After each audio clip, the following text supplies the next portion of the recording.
Subhanallah walhamdulillah wa la ilaha illallah. Subhanallah walhamdulillah wa la ilaha illallah.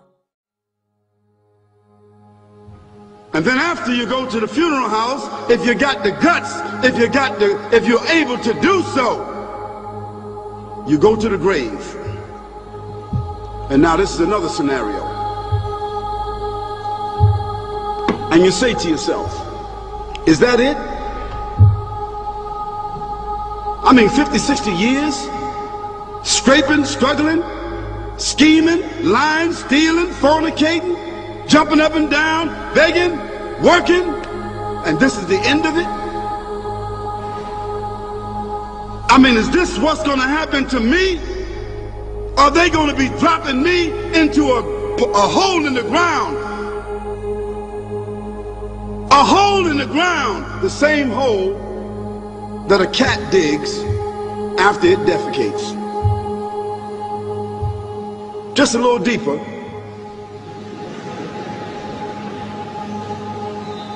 But for the same reason. The cat digs a hole because the cat has dignity. Something that human beings don't seem to have. Instinctively, the cat digs a little hole, covers it up. Humans have got to be taught to do that. But it's for the same reason. So you and we're going into a hole a little deeper than the one the cat dug. Because there's a reason for humans to go inside the grave. If the Creator wanted to, He could have caused us to live and then disappear into the atmosphere. But He didn't. He caused us to go into another womb called the tomb. You started out in the womb of your mother and you wind up in the womb of the earth called the tomb. From the womb to the tomb. This is the whole trip. And this is what you have to think about.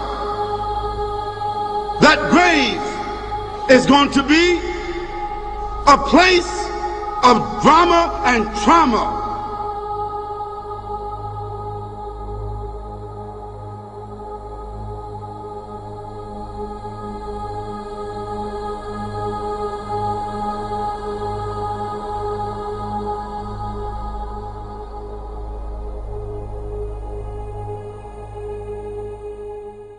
In the grave will be either terrible punishment or a peace and blessing for the believer, the one who is righteous. This grave that we see over here will turn into a grave of fire. We find, for example, the hadith of Rasulullah sallallahu alaihi wasallam telling us about some of the punishments that people will have in the grave.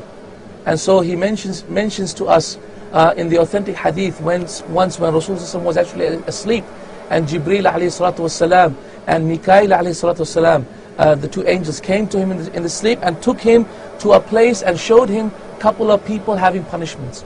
One of them was a person who was lying down, and then this angel was tearing, this man was tearing from his side to the back, and then with an iron rod, and then he would start with the next side, and before the next side he would start, the first side would start to get healed again.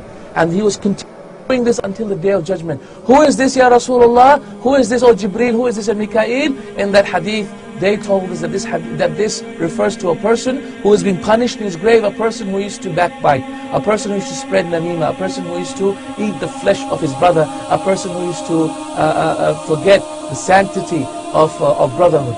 Such is a person who has been punished in that way. Another person Rasulullah described was a person who was swimming in an ocean of blood. And every time he would try and swim out of it, every time he would be drinking the blood and be vomiting upon himself and still drowning in that blood. And every time he would try and swim out of it, an angel would take a stone and throw a boulder and throw at him, and then it would push him all the way to the middle of that ocean. And what is that punishment? That punishment was the punishment in the grave for a person who takes riba, a person who deals in riba, a person who writes and signs a contract on riba, a person who buys his home on riba. Such is a person that is being described in this hadith, a person who deals in riba. And in the same hadith, Rasulullah said, and I came upon a people who were naked in this cauldron, in this oven, and the fire was burning them from the ground, and they were trying to climb up, but every time they would climb up, they would fall down. Who are these people, Ya Rasulullah? They are the zunat. They are the people who committed zina. And by Allah, we commit zina every day, by either our eyes, or we commit zina with our hands, or we commit zina with our mind, or we commit zina with our bodies. O people who commit zina, lower your gaze. O people who are given unto sin, lower your gaze. O people who are tempted by women, get married, and if you cannot fast, and if you cannot, then hold on for the day of judgment. Do not be impatient, do not give unto sin. Subhanallah, these are just some of the punishments that Rasulullah told us. And look at this punishment. I just remembered it right now. The punishment was a man would be laid down on the ground, and a big huge boulder like a mountain would be thrown upon his head that would crush his body and crush his whole face. And then it would be lifted again, and his face would be formed again, and then he would be crushed down again. Who is this person, Ya Rasulullah? This is a person who learned some Qur'an and then he forgot it. This is a person who does not read the Qur'an. This is what Rasulullah described in this authentic Bukhari. A person who learns the Qur'an, then he forgot some surahs from it. A person who has the Qur'an in his home and he does not read it, he is neglecting it. Subhanallah. This is the punishment that Rasulullah described to us in these authentic hadith.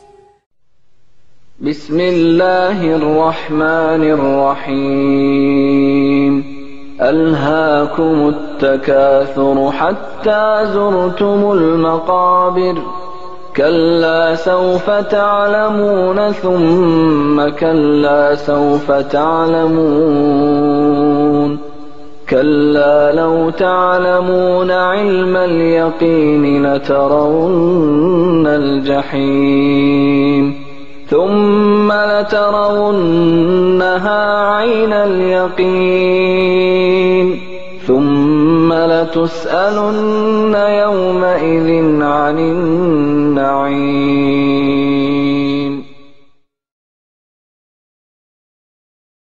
When we think about the punishment of the grave, we think it's just in the grave. In reality, it's not just the grave, it's the punishment of the hereafter. As soon as someone dies, if the punishment is written for him, then the punishment will start. Wherever he is, whether he is buried or not buried, whether he has been lost or not, whether he has been eaten up by a wild animal or he has been burnt up by a fire.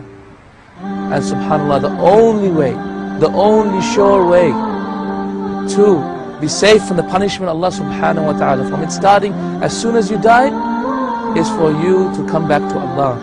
Allah says in the Quran, فَفِرُّوا إِلَى اللَّهِ, run away from Allah to Allah. The best protection against the punishment of the grave is to carry the correct belief in the Almighty Lord, is to carry no other than La ilaha illallah, Muhammadun Rasulullah, and to avoid the major sins. However, there are specific actions that can likewise protect you from the punishment of the grave. 1. Martyrdom on the battlefield. 2. Standing guard in the way of the Almighty Lord. 3. Dying because of an abdominal disease. 4. Reciting Surah Al-Mulk, Tabarak. 5. Dying on the day or night of Friday. Subhanallah walhamdulillah wallahu akbar. Subhanallah walhamdulillah wallahu akbar. Subhanallah walhamdulillah wallahu akbar. The coffin that cost $5,000. I don't know what did they burn somebody in a $5,000 coffin for?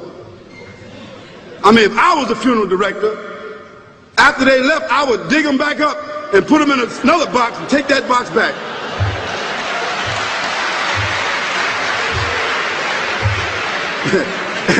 And honestly, I'm telling you, that's what they do.